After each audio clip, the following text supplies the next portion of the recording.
Okay, तो जो late आए स्टूडेंट उनके लिए ब्रीफली मैं डिस्क्राइब कर देता हूँ। ओके, क्योंकि मैंने भी वीडियो रिकॉर्डिंग अभी अभी ऑन किया है, तो वीडियो मिलेगा तो आधा मिलेगा इसलिए। फेरिंग्स हमने स्टार्ट किया बेटा आज। फेरिंग्स बकल कैविटी ओपन होती है मस्कुलर फेरिंग्स में। फेरिंग्स के 3 पार्ट होते हैं। ओरोफेरिंग्स, ओरल कैविटी जिसमें डायरेक्टली टर्मिनेट होगी वो oropharynx. Nasal chamber, nasal cavity जिसमें ओपन होती है नेजोफेरिंग्स कहलाता है। और थर्ड पार्ट जिसमें लैरिंग्स, फेरिंग्स लैरिंग्स में ओपन होगा उसे हम लैरिंजोफेरिंग्स कहते हैं। तो इस तरह से टोटल 3 पार्ट्स होते हैं फेरिंग्स। ओके, ओरोफेरिंग्स फूड की एंट्री के लिए है, नेजोफेरिंग्स एयर की एंट्री के लिए है, और लैरिंजोफेरिंग्स में दोनों की एंट्री होगी। इसलिए हमने कहा है कि पूरा जो फेरिंग्स है वो फूड एंड एयर दोनों के लिए कॉमन पाथवे है। बट यहाँ पर ओरल कैविटी में जैसे सलाइवा होने के कारण डाइजेशन होता है स्टार्च का, वैसे यहाँ पर डाइजेशन नहीं होता है। ओके, तो फेरिंग्स में किसी भी तरह का कोई फूड का डाइजेशन नहीं होता। देन उसके बाद में लैरिंग्स है, लैरिंग्स में भी कोई डाइजेशन नहीं होता। ओके, और ये जो फेरिंग्स है लैरिंग्स के थ्रू अब आगे ओपन होगा इसोफेगस। ओके, यहाँ तक पढ़ा दिया है।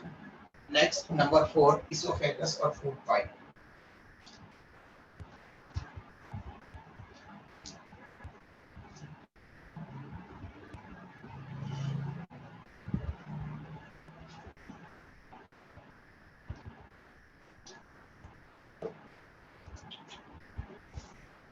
Number 4, esophagus, which is commonly called as food pipe, क्योंकि यहाँ से only food enter करता है आगे।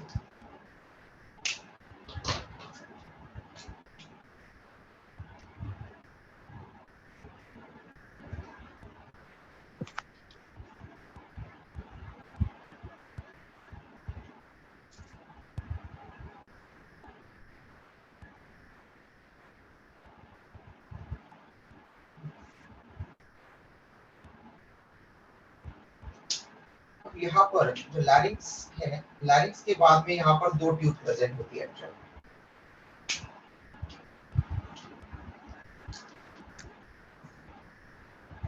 एक ट्यूब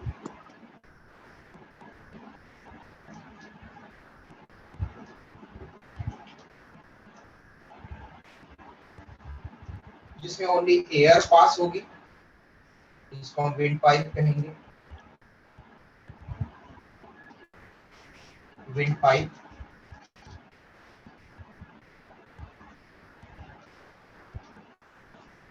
ट्रैकिया। वही दूसरी ट्यूब जिसमें ओनली फूड एंटर करेगा।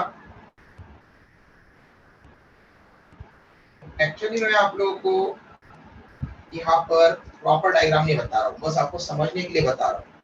प्रॉपर डायग्राम में ट्रैकिया और इसोफेगस, ठीक है, तो आपको 3 डायमेंशनल डायग्राम में ही आपको वहां पर दिख सकते हैं कि वो इस तरह से क्रॉस होते हुए दिखाई देते हैं दोनों ट्यूब। ओके, तो मैंने आपको दोनों को सेपरेट बताया है ताकि आप दोनों एज्यूम कर सको कि 2 ट्यूब है वहां पर। ये सेकंड वन है oesophagus,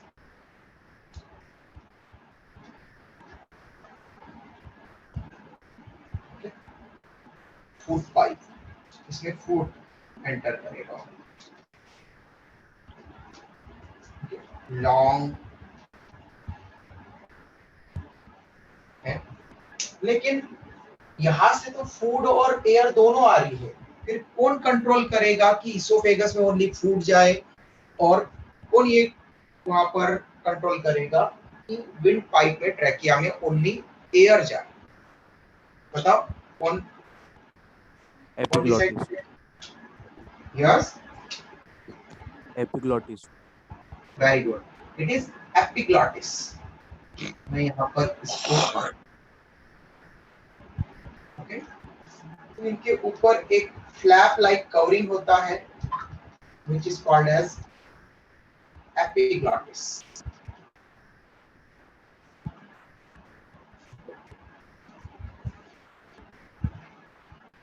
First, epiglottis is the flap-like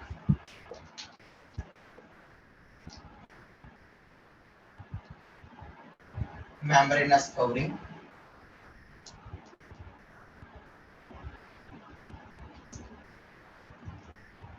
which is made up of cartilage,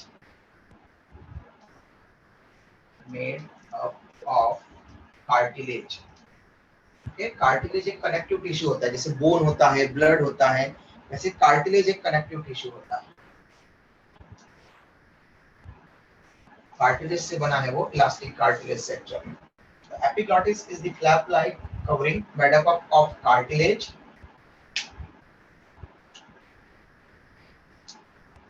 which guards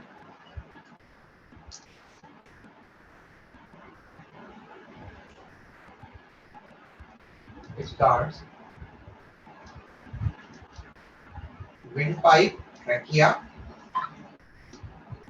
और food pipe, esophagus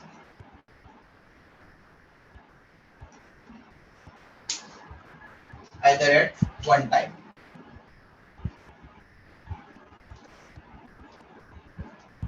Okay, at a time दोनों में से एक चीज को ये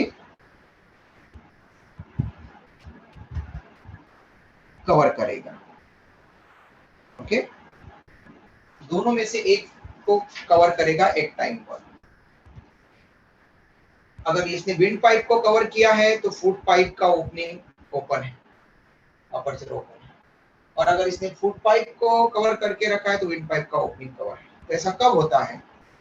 तो most of the time epiglottis cover करके रखता है इसोफेगस को. ओके, इसोफेगस की ओपनिंग को हम टर्म देते हैं गुलेट.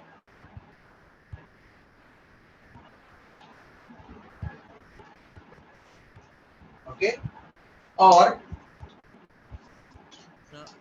विंड पाइप ट्रैकिया की ओपनिंग को हम नाम देते हैं ग्लॉटिस. और इसीलिए यहां से नाम आया है कि ग्लॉटिस को ये कवर करे, सिक्योर करे जब हम फूड या वाटर कंज्यूम कर रहे हैं तब, इसलिए उसका नाम है एपिग्लॉटिस. क्योंकि EPI.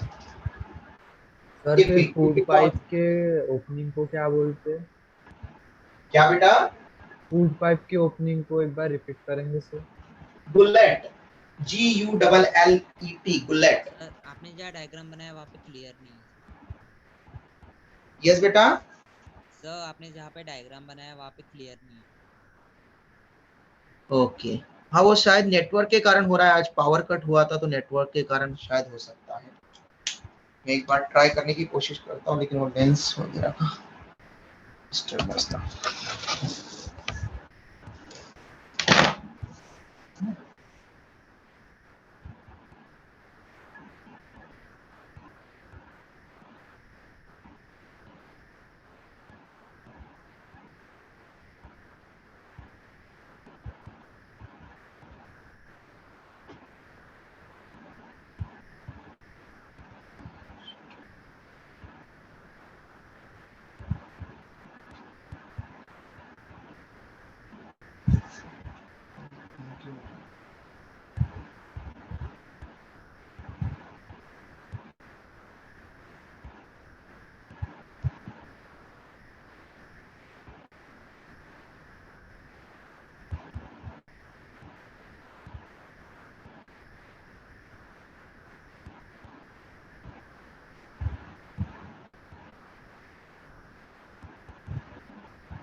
नाउ विजिबल है बेटा? Yes sir. यस। ओके, मैं थोड़ा सा कैमरा को सेट कर लेता हूँ, एक second.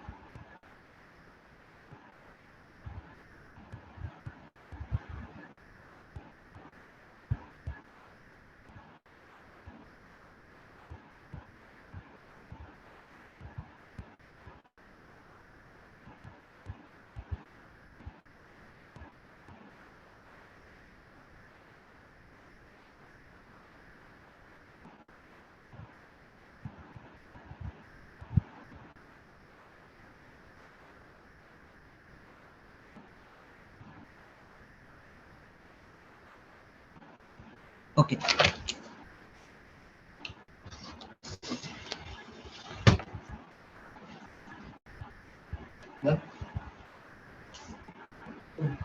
gullet opening of esophagus and glottis is opening of trachea. ठीक है, ये आप नोट कर सकते हैं। esophagus is a long tube,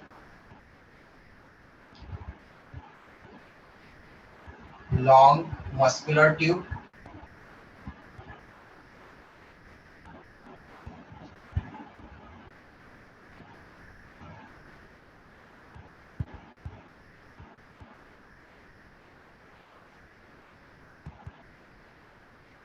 long muscular tube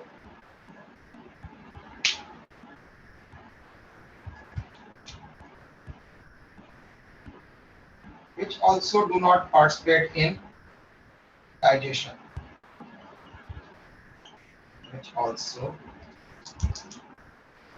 do not participate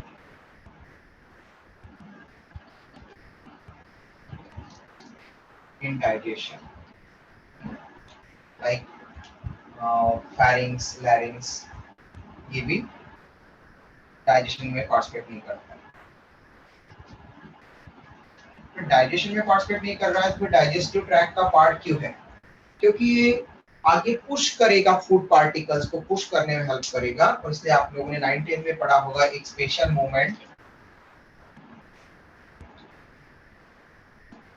causes peristalsis, पढ़ा है आप लोगों ने?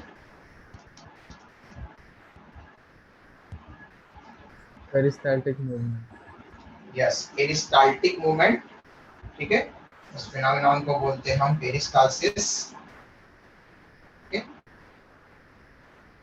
पेरिस्टाल्सिस वहां पर होगा और पेरिस्टाल्टिक मूवमेंट उसमें होगी। इट मींस वहां पर फोर्थ मूवमेंट ऑफ फूड होगी, जिससे कि food causes peristalsis. As a result of this,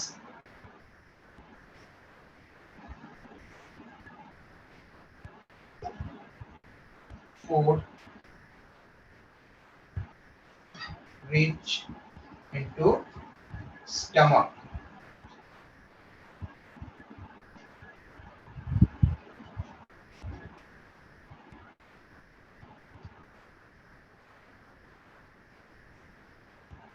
okay, ये स्टमक के अंदर इसोफेगस से स्टमक में फूड आता है, लेकिन कभी कभार रिवर्स पेरिस्टाल्सिस भी दिख सकती है। जब वॉमिटिंग होती है तो रिवर्स पेरिस्टाल्सिस होगा। ओके, जब वॉमिटिंग होगी तो स्टमक से इसोफेगस में फूड आएगा। ओके, और इसोफेगस से फिर वो इतने प्रेशर से आ रहा है स्टमक से इसोफेगस में कि अब वो फारिंक्स, ओरल कैविटी और देन माउथ से बाहर। वॉमिटिंग के टाइम पर रिवर्स पेरिस्टाल्सिस मूवमेंट होती है।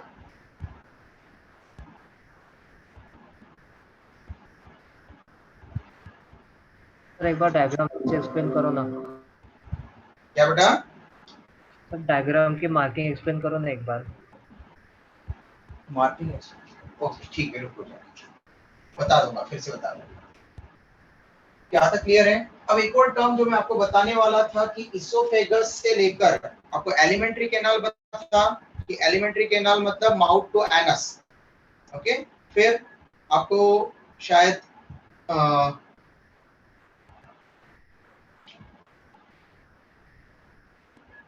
गट बता दिया था, इसोफेगस टू एनस।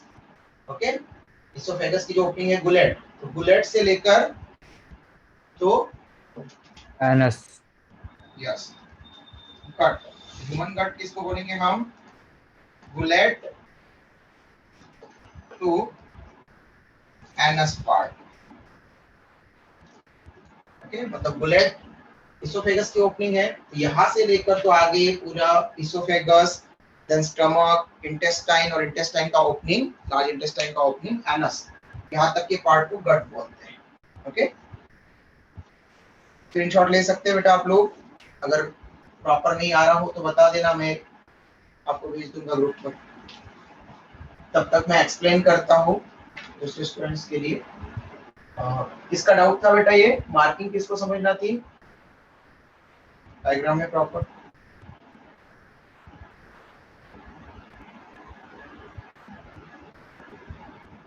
चलो ठीक, कोई बात नहीं। यहाँ पर स्टार्टिंग में फेरिंग्स को मार्क किया था बेटा। फेरिंग्स जो नेजल कैविटी के कांटेक्ट में फेरिंग्स का पार्ट आता है उसको नेजोफेरिंग्स, जो ओरल कैविटी में कांटेक्ट में पार्ट आता है फेरिंग्स का उसको ओरोफेरिंग्स, और फेरिंग्स का वो पार्ट जो लैरिंग्स के कांटेक्ट में होता है उसको लैरिंजोफेरिंग्स। ये लैरिंजोफेरिंग्स है जो लैरिंग्स के कांटेक्ट में है।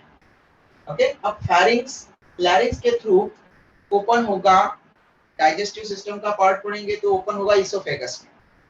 ओके, बट ओनली वहां पर एक ही ओपनिंग अवेलेबल नहीं है, इसोफेगस की opening which is called as gullet. Oesophagus की ओपनिंग को कहते हैं गुलेट। गुलेट अकेली ओपनिंग नहीं है, वहां पर विंड पाइप, ट्रेकिया की भी ओपनिंग अवेलेबल है। तो जब हम फूड या वाटर कंज्यूम करते हैं तब वो फूड या वाटर विंड पाइप में, ट्रेकिया में ना चला जाए, क्योंकि अगर वो ट्रेकिया में चला गया, ठीक है, तो फूड या एयर, फूड या वाटर के कारण वहां पर डेथ हो सकती है। आपने देखा होगा कि हम रोज पानी पीते हैं तो हमें कोई प्रॉब्लम नहीं होती, लेकिन अगर कोई पानी में डूब जाता है तो उसकी डेथ हो जाती है। ओके, उसका रीजन ये है, लंग्स में पानी चला जाता है। ओके, क्योंकि जो डूब रहा है उसमें मच अमाउंट ऑफ वाटर उसके पास में आ रहा है और उसके कारण वहां पर वो कंट्रोल नहीं कर रहा है, इसोफेगस भी, स्टमक भी फुल हो चुका है पानी से। अब जो पानी जा रहा है अंदर, वो पानी कहाँ पर जाएगा, फिर वो जाएगा विंड पाइप में। ओके, और जैसे ट्रेकिया में गया, ट्रेकिया से ब्रोंकाई, ब्रोंकाई से आगे एल्वियोलाई में, लंग्स के एल्वियोलाई में, फंक्शनल यूनिट में। और वो जो एल्वियोलाई है वो गैसेस एक्सचेंज के लिए होते हैं, O2 ब्लड को देते हैं और ब्लड से CO2 लेते हैं और एक्सलेशन करवाते हैं। तो उसमें क्या हो जाएगा, वाटर आ जाएगा। वाटर में गैस अच्छे से डिसॉल्व नहीं हो पाती और इसीलिए वहां पर ऑक्सीजन हमको कम पहुंचेगी ऐसी कंडीशंस में जिसमें पानी चला गया वहां पर। ठीक है, तो ऐसी कंडीशन में जिसमें कि एल्वियोलाई में कोई फ्लूइड भर गया है या फिर किसी भी तरह के ऑब्स्टेकल या किसी भी तरह के जो है फूड पार्टिकल या वाटर वहां पर जमा हो गया है, तो उस कंडीशन में एल्वियोलाई अपनी अच्छा वर्क नहीं कर पाएंगे, गैसेस एक्सचेंज प्रॉपर नहीं कर पाएंगे, इफिशिएंटली नहीं कर पाएंगे, एंड देन ऑक्सीजन की डिफिशियंसी के कारण, ठीक है, वहां पर ऑर्गन्स की इफिशियंसी पर असर पड़ेगा सभी, क्योंकि ऑक्सीजन की हेल्प से सभी ऑर्गन्स की सेल्स में एनर्जी बनती है, एटीपी, सेलुलर रेस्पिरेशन से। ओके, ग्लूकोज से एरोबिक रेस्पिरेशन में एनर्जी बनाई जाती है ऑक्सीजन की हेल्प से। तो सेल्स के अंदर एटीपी नहीं बनेगा, एनर्जी नहीं बनेगी, तो सेल इनएक्टिव होने लगेगी। सेल इनएक्टिव होगी तो टिश्यू इनएक्टिव होगा, टिश्यू इनएक्टिव होगा तो ऑर्गन इनएक्टिव होने लगेंगे। ऑर्गन अगर इफिशिएंटली वर्क नहीं करेंगे तो बॉडी इफिशिएंटली वर्क नहीं करेगी, ऑर्गन के पास में एनर्जी नहीं बनेगी फर्दर, और तो फिर वो इनएक्टिव हो जाएंगे और फिर ऑर्गेनिज्म की डेथ हो सकती है। ओके, तो ये बहुत जरूरी पार्ट है उसके। स्क्रीनशॉट ले लो बेटा आप लोग। हो गया, लिया है किसी ने स्क्रीनशॉट? यशश्री? सर यस हाँ सर। बेटा। सर ये ट्रैकिया और इसोफेगस दो अलग अलग पाइप है कि एक ही पाइप में है वो? नहीं, दो अलग अलग है बेटा, ठीक, सत्यम, दोनों अलग अलग है बेटा। हाँ सर, ओके, तो थैंक। जैसे ये है, ये दो अलग अलग मार्कर जैसे मैंने रिप्रेजेंट किया ना। अब लैरिंग्स के पास में जब हम कोई फूड कंज्यूम नहीं कर रहे, अब जैसे मैं आपसे बात कर रहा हूँ, ठीक है, आपको समझा रहा हूँ टॉपिक, तो इस टाइम पर अब मैं फूड कंज्यूम नहीं कर रहा हूँ, तो फूड कंज्यूम नहीं कर रहा हूँ इसलिए जो एपिग्लॉटिस है वो अब किसके ऊपर है, बुलेट के ऊपर है, मतलब उसने कवर कर लिया है इसोफेगस को। तो अब जो एयर आ रही है जा रही है वो उसके लिए ओपन है, यहाँ से ट्रैकिया विंड पाइप से ओपन होकर के एयर एक्सलेशन हो पा रहा है, इनहेलेशन हो पा रहा है। लेकिन जब हम फूड कंज्यूम करते हैं, तो फूड कंज्यूम करते हैं या वाटर कंज्यूम करते हैं, तो जब फूड को छोटे छोटे बॉल के फॉर्म में जब सलाइवा का काम हो जाता है, सलाइवा उसको डाइजेस्ट कर लेती है स्टार्च को, तो छोटे छोटे बॉल्स के फॉर्म में सलाइवा के साथ में फूड एंटर करता है। जैसे वो लैरिंजियोफैरिंक्स तक आएगा वैसे ही ये एपिग्लॉटिस अब ग्लॉटिस पर आ जाएगा विंड पाइप पर और ये ओपन कर देगा और वो फूड के जो बॉल लाइक स्ट्रक्चर है, बोलस बोलते हैं उसको, वो एंटर कर जाएंगे इसोफेगस में। अब एंटर कर गया, ठीक है, हाँ तो वापस से अब ये इधर आ जाएगा, मतलब हम इनहेल एक्सेल करने लग जाएंगे। तो बस ओनली उतने टाइम के लिए जब फूड का बोलस लैरिंजियोफैरिंक्स तक आता है तब ये यहाँ पर ग्लॉटिस पर आ जाता है। अदरवाइज हम फूड का बाइट ले रहे हैं उसके टाइम के बीच में भी इनहेल एक्सेल करते रहते हैं और इसलिए तब वो बुलेट पर होता है। समझ में आया क्या बेटा सत्यम? हाँ सर। ओके, और किसी को कोई डाउट है? सर आपने जो ऑक्सीजन इफिशियंसी का जो बताए थे वो वाला बताओ नहीं। ऑक्सीजन इफिशियंसी के वजह से वो होता है वो। हाँ बेटा, मैंने ये कहा कि अगर फूड या वाटर जब हम कंज्यूम कर रहे हैं, ओके, फूड या वाटर कंज्यूम कर रहे हैं और उस टाइम पर ये जो एपिग्लॉटिस है वो बुलेट को कवर कर रहा है, विंड पाइप खाली है, तो विंड पाइप में चला जाएगा फिर, ओके। और विंड पाइप में अगर वाटर या फूड चला गया तो एल्वियोलाई तक पहुंच जाएगा, लंग्स के अंदर एल्वियोलाई तक पहुंच जाएगा, क्योंकि ये ट्रैकिया आगे ब्रोंकाई, ब्रोंकाई आगे bronchioles, primary secondary tertiary bronchioles पढ़ेंगे, और टर्शियरी ब्रोंक्यूल जो ब्रांचेस होती है उनके आगे छोटे छोटे बॉल लाइक सैक लाइक होलो सैक लाइक मेम्ब्रेनस स्ट्रक्चर होते हैं, मस्कुलर स्ट्रक्चर होते हैं जिनको हम बोलते हैं एल्वियोलस सिंगल को, ओके, एयर सैक एल्वियोलस, वेनिको एल्वियोला। तो उसमें एयर आ सकती है एक्सचेंज के लिए। तो हम जो इनहेल किया हमने वो इनहेल करके यहाँ पर नेजल कैविटी से नेजोफैरिंग, नेजोफैरिंग से लैरिंजियोफैरिंग, लैरिंजियोफैरिंग से लैरिंग से होता हुआ वो जाना चाहिए था विंड पाइप में, तो एयर जानी चाहिए ऐसी। लेकिन अगर ऐसा फूड या वाटर चला गया तो गलती से, तो बहुत बड़ी प्रॉब्लम हो सकती है। तो पहले तो अगर कोई छोटा सा पार्ट चला गया तो हमें खांसी खोखला आता है, ठीक है, ठसका वगैरह आता है उस तरह से। लेकिन जैसे ही अगर ज्यादा जाने लगे वाटर या फूड तो फिर वो फैटल हो सकता है, ओके, लीथल हो सकता है। तो फैटल कैसे हो सकता है? क्योंकि अगर ये यहाँ से अगर फूड या वाटर इसमें चला जाए तो एल्वियोलाई जो ऑक्सीजन गैस के सप्लाई के लिए और गैस के एक्सचेंज के लिए बने हैं, O2 जो हमने एनवायरनमेंट से इनहेल की वो ब्लड में देने के लिए, और ब्लड में जो CO2 है उसको बाहर एक्सेल करने के लिए, इसके लिए होते हैं वो एल्वियोलाई के मेम्ब्रेन, मस्कुलर मेम्ब्रेन, ओके। अगर वहां पर अगर पानी या कोई फ्लूइड भर जाए या फूड भर जाए उसमें, तो ऐसे टाइम पर ऑक्सीजन कम एक्सचेंज हो पाएगा, CO2 कम आ पाएगा। CO2 हमारे लिए पॉइजनस है, तो पॉइजन हमारी बॉडी में रहेगा, एसिडिटी कॉज करेगा, पॉइजन के कारण बहुत सारे एंजाइम वहां पर एसिडिक पीएच के कारण एंजाइम बहुत सारे वर्क करना बंद कर देंगे। और जो O2 नहीं जा पाएगा उसमें और भी खतरा है। O2 हमारे लिए ATP फॉर्मेशन की प्रोसेस में पार्टिसिपेट करता है एरोबिक रेस्पिरेशन में, ओके, ग्लूकोज का ऑक्सीडेशन करके ATP एनर्जी बनाता है, और वो ATP से ही हमारी सभी सेल एक्टिव रहती है, ओके। अगर ATP नहीं होगा हमारी सेल के पास तो इनएक्टिव हो जाएगी, और सेल अगर इनएक्टिव होगी तो सेल से बनते हैं टिश्यू, तो टिश्यू पूरे इनएक्टिव हो जाएंगे, टिश्यू इनएक्टिव हो जाएंगे तो टिश्यू से ऑर्गन बनता है, ऑर्गन इनएक्टिव हो जाएंगे, ऑर्गन से मेनी ऑर्गन से ऑर्गन सिस्टम बनता है, तो ऑर्गन सिस्टम इनएक्टिव हो जाएगा, तो उस तरह के फंक्शन होना बंद हो जाएंगे, ओके, एक्सक्रीशन बंद हो जाएगा, डाइजेशन बंद हो गया, रेस्पिरेशन बंद हो गया, तो डेथ हो जाएगी फिर। Yes sir. इफिशियंसी, ऑक्सीजन अगर अच्छे से नहीं आया तो ऑर्गन्स एनर्जी नहीं हो पाएगी उनके पास और इसलिए उनकी इफिशियंसी रिड्यूस हो जाएगी। ठीक है बेटा? Yes sir. ओके, और किसी को कोई फर्दर डाउट बचा है? ओके, स्टमक के बारे में स्टमक थोड़ा बड़ा पार्ट है, स्टमक के बारे में हम कल पढ़ेंगे। ओके,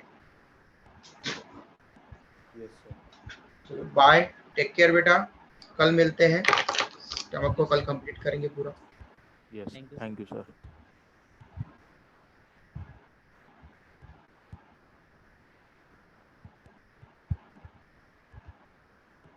सर यस बेटा।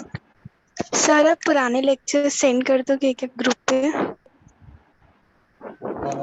कि आप कौन बोल रहे हैं बेटा? यशस्वी सर 5 जून और 7 जून का आपने डाला नहीं था रिकॉर्डेड वीडियो। ओके ओके, 7 जून का तो शायद मेरा बाकी होगा अभी, वहाँ पर उसको प्रोसेस करना ही बाकी होगा। ठीक है, तो जो क्योंकि 3 बैचेस रहते हैं तो एक एक बैच छूटने के बाद में मैं कोशिश करता हूँ कि डाल दूँ इवनिंग के टाइम पर, लेट नाइट में। ओके, तो आप लोगों के भी वहाँ पर दे दूंगा बेटा, है ना? हाँ सर ठीक है। ओके, आज कोशिश करूंगा कि आज आप लोग के दोनों वीडियो जो बाकी हैं वो भेज दूँ आपको। ओके बेटा? जी सर। Okay sir. ओके, और कोई डाउट किसी को? ओके, चलो बाय बेटा।